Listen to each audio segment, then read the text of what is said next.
talk about the principles of prompt engineering. Okay. What exactly prompt engineering? These are the main things you need to keep in mind when writing a prompt. Okay. It's easy to think, oh, I just need something done, and you write that. But really, what you want to do is make sure, are you being very clear, very specific with what you want? Are you complete in everything that you want?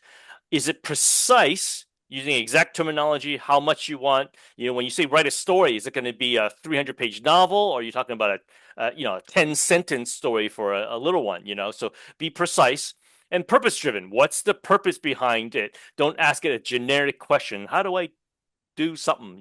Be very specific with it.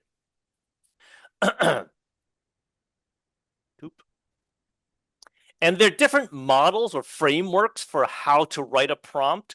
I'm going to use this called the 5S model, just to give it some structure. And that's really what this is. The models are for structure, so that when you're writing a prompt, you can think about, hey, am I being complete? Did I do everything I need? Is it going to be too vague? So that's what these S's give you, right? Number one, set the scene.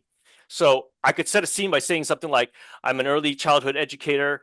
Actually, you are, because I'm telling AI something. You are an early childhood educator experienced in social emotional development, early learning skills, and meeting specific needs of students. Okay. I wanted to write a story about a friendly axolotl who likes eating ice cream on a tropical beach. That was my earlier prompt, right? That was a quick prompt that I did earlier. The third one, simplify your language.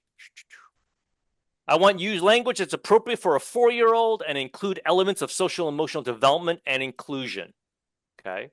Try not to use too much jargon in there. You want to be as simple and clear with your language. Structure of the output. I want to format the story in the style of a picture book with 1 sentence per page. I'm being very explicit with it. Okay. And then I wanted to include and suggest illustrations for each page. The shared feedback is really more of the iteration point of asking, what else you want to do with it. So if you combine all 5 of those S's, you get this.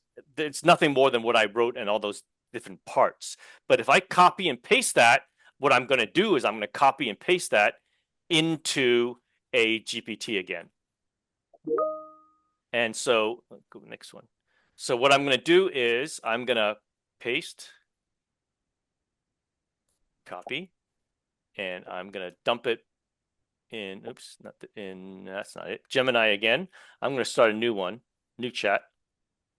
If you don't start a new chat, it remembers everything you've done before.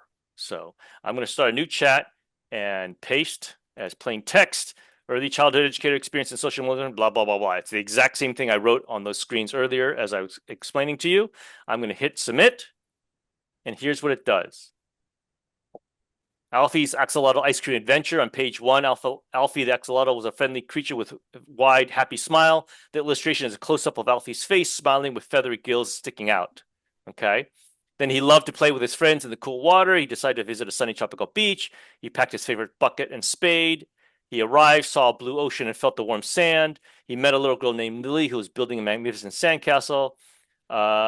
He built a moat. Let's play. They chased. Wow, this is a really long book. I didn't specify how many pages. I should have said 10 pages. Then get ice cream. Alfie never had ice cream before. Chose this. Wow, this is a really long one. 16 pages. Okay. Took a lick of ice cream. Eyes widened in surprise. This is the best thing I've ever tasted. The least sat together, enjoying the ice cream, watching the waves roll in. Alfie learned that making new friends and trying new things can be a wonderful adventure. So it talks about the social emotional learning aspect of it, the inclusion aspect of it. It lets me know that they use simple language, repetition, and vivid imagery to engage young children. So why do this? Because you know all this stuff, and you guys spend a lot of time finding good books for kids, right? Yes. Well, the reason we do this is now you've created a book with the kid's favorite animal doing their favorite activity at their favorite location. So it's just a much more engaging way to work with kids if they're like not paying attention. So that's some of the things you can do with this. This is just a quick slide to show you there's more than one framework. The 5 S's is what I had you walk through, but there's also craft, where you think about context, role, audience, format, and task. That this to me is a little more structured than the five S's, but it doesn't really matter. Whichever one works for you is sort of what works. Really, in my worldview, uh, prompting a GPT is like working with a highly capable but literal assistant. Okay, with the right instructions and feedback, they'll give you exactly what you're looking for. So you need to be clear and specific, provide context, lots and lots of context, and iterate, which means ask again, follow up questions over and over again until they get it right. Okay, that's really what prompt engineering is about. That's not you're not asking one question, go, oh, that didn't work. Let me ask a different question, but rather ask one question and then clarifying points, add to it. And keep refining it and telling it until you get it better. And again, a GPT, if you're not familiar with the language, a GPT is all, these are all GPTs.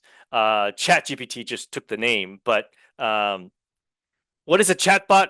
A chatbot is basically a GPT. Usually people say chatbot. Once you've told the GPT how to talk and how to sound, then that becomes a chatbot. So I could tell ChatGPT to answer all my questions like the Queen of England, and then it'll be a chatbot speaking to you like the Queen of England. So there's subtle difference. They kind of almost used interchangeably. I'd like to say a chatbot is a trained GPT, but most of the ones that I should point out to you are generic GPTs. Okay. So anyway, Boop. Okay, so here's a fun activity where I'm going to kind of wrap you up and kind of start winding down. That head-to-head battle. There is one for you to test which one is good or not. LM Arena. Okay, language LM I believe stands for language model because that's what these are. GPTs are large language models. So this is language model arena where they're battling it out. So if you go to that. Get this out of the way. Too many things on my screen.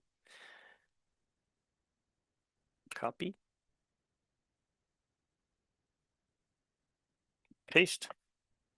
Okay. If you go to that,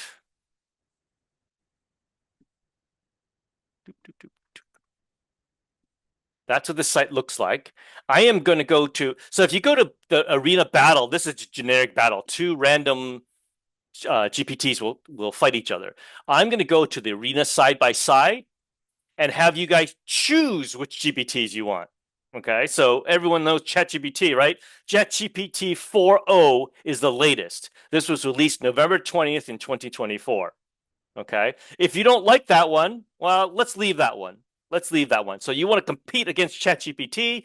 The next one on the right-hand side, Model B, is Mistral Large 2407. So this was released July 24, 2024, called Mistral. I have no idea what Mistral Large is. Never heard of it before. But if you click on it, you will see there are lots of others, hundreds of others.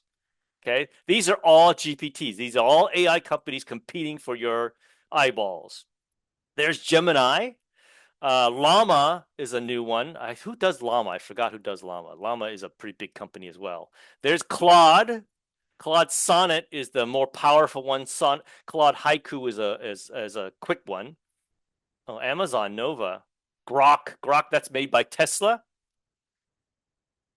etc., etc. You can see there's just tons of them. So here's what if you want to know all the bottom. Here's how you do it. So I'm going to put it in here. Let's do Claude. No, let's do Gemini. I'll do Gemini. Gemini. Flash thinking. How about Gemini XP expert? Okay. So basically what I'm going to do is I'm going to put one prompt and these two GPTs are going to generate this a response based on the same prompt.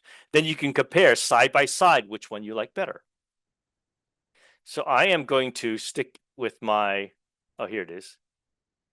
Copy. My prompt here, and I'm going to paste as plain text, remember. I'm going to hear, you are an early childhood educator experienced in social emotional development, excuse me, early learning skills and meeting special needs of students. Create 5, excuse me, I am choking. Create 5 different 15-minute lesson plans for 4-year-olds that includes elements of social emotional development and inclusion, and incorporate the characters of Bluey while teaching shapes and colors. Excuse me. Uh, and there they are. They're fighting in real time, creating lessons. There's lesson 1.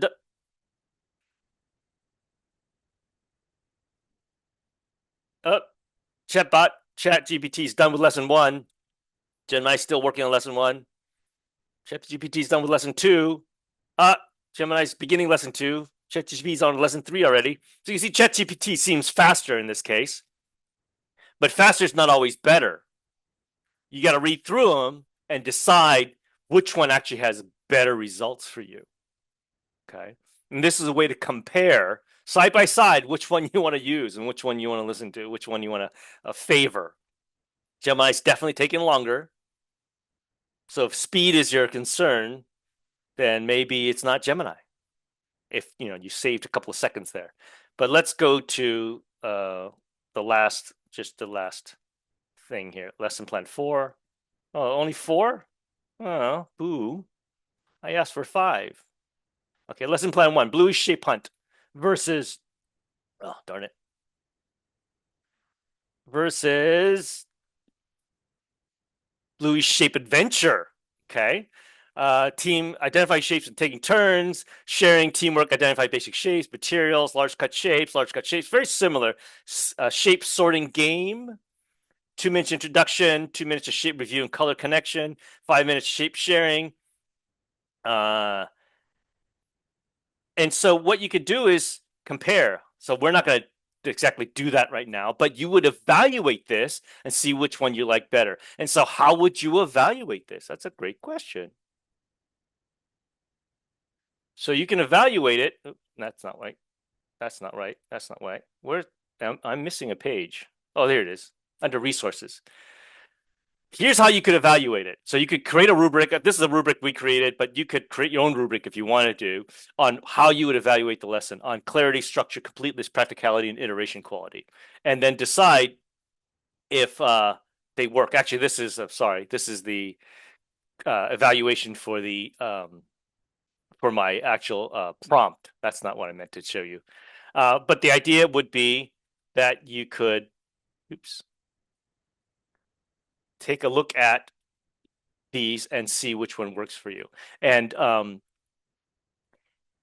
what works for you, you want to highlight those elements. And then when you're doing an iteration, you ask for those elements. Like, I really like the fact that the Gemini lessons tell you what inclusion elements are there. Okay. And what social emotional learning is happening here. Okay. Versus this one just assumes you recognize it.